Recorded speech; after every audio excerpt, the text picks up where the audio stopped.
here at Scala, and we're interviewing you, and we're going to take a look at your artwork, what you do. Sounds great. So, are you from Georgetown? Well, I've lived in Georgetown a little over 18 years. Before that, I lived closer to the Boston area, but I grew up in New Jersey. Oh, okay. And how long have you been here at Scala? I've had my studio here, I guess, for a couple of years, maybe 2 or 3 years. But I've been sort of in and around the center maybe 4 years. I first came here to take jewelry lessons, and then started doing some things on the side for Lisa. I do marketing writing. That's what I did in my previous career. Oh, okay. So I do that. I do writing and some sales for her, and then I started to segue into these things. Okay, so your art business is called Crooked Mind Design. How did you come up with that? Well, it took a lot of thought, but I thought, you know, the stuff I do is sort of quirky, and you have to look at things in sort of an unusual way, so that's how I came up with it. And what inspired you to use wood and metal, or is that all wood? It's, I use driftwood that I pick up during the winter. All winter I go to the beach and pick up driftwood, because that's where you can find most of the driftwood, and there's no competition. And found objects, so I'm always looking on the ground for rusty nails or bottle caps, or people let me go through their basements and look through all the rusty stuff they have down there. How long does it take for you to create one piece? I say an average one, maybe about this big. It might take me half an hour to 45 minutes to make it, and then maybe another 45 minutes or so to paint it. Because I do put a lot of thought into the color, and sometimes I really layer the color, so that takes time. And is it mostly animals, or do you... It's mostly animals, but you can see I do have a face up there. Oh yeah. And I have a little guy here, Yeah. so occasionally I do make masks or faces. So when you find a piece, do you see what you're going to create before you start? Not all the time. You know, a lot of driftwood artists cut the pieces to get the shape that they want, and I don't do that, which makes it a little more challenging and more fun, I think. So when I first started doing this, I would pick up any wood I could find, and I ended up with a lot of wood that was hard to work with. Now I'm pickier, and I kind of look at it and I can see it can be something. Maybe it doesn't need too much sanding, or it's not too splintery, and there's something I know I can work with even though I don't yet know what it's going to be. And then when I get the pieces back here, I pull a piece out of one of my bins and I turn it this way and I turn it that way and backwards and forwards and upside down. And finally it tells me what it's supposed to be. Yeah. What beach do you have specific I typically places? go to Plum Island. I don't pick up driftwood on the refuge because you're not allowed to do that. So I go to the other beaches on Plum Island and pick up my wood there generally. How long have you been doing this? I started doing this probably 4 years ago. I was going to the beach, just walking on the beach for fun, and I like wood and rocks and stuff, and I was just bringing some nice pieces home. And then I was in a shop somewhere, and I saw someone had picked up wood and made stuff out of it with found objects, and I thought, well, it might be fun to try that. And my stuff ended up looking completely different from that person's.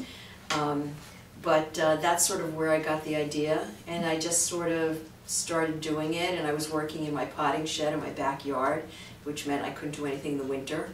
And then eventually some space opened up here at the Scala Center, which made my life a lot easier. And so now I can do it year-round. Now, do you show in any other places around the area, or? I'm in a store in Melrose, which was the store I've been in the longest, and there's one in Ipswich, and also an art gallery in Rockport.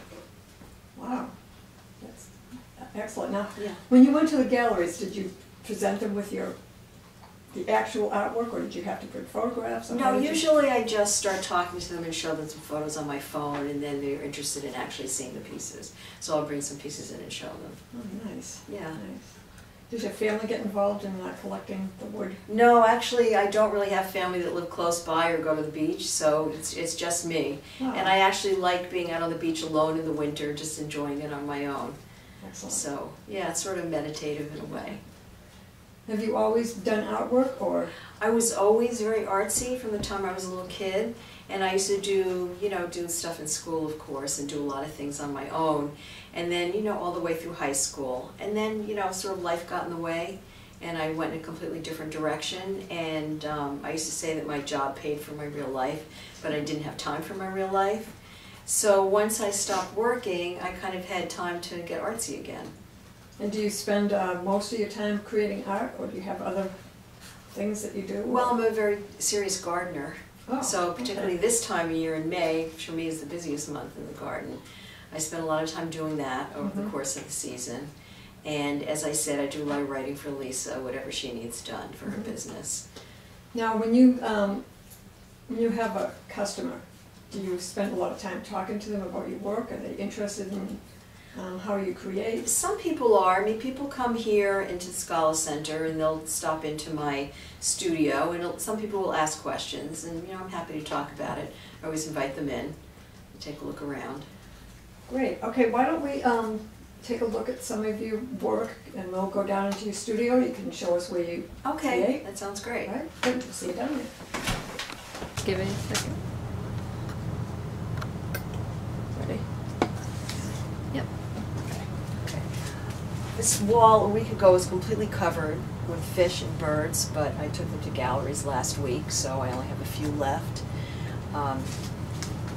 In this corner are pieces either that are already spoken for or ones that are my own and are not for sale.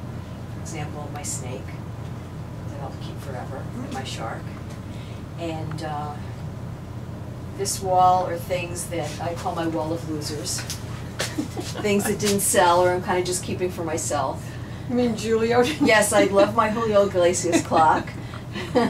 Others may not, but I love it. And this clock I made out of an old globe for myself, and that didn't sell right away. I'm like, well, I like it so much, I'm keeping it. Yeah, I like that too. Yeah, Cool. so I just sort of stick things up there. Behind you, I have just wood that I like, and I thought, well, I don't know if I'll use it, but I'll hang it up and enjoy it. Nice. Yeah. Totally nice. Okay. And then this is where I do all the work. This is a work in progress. I just need to finish up his ear tufts. So sometimes I do make some really big pieces.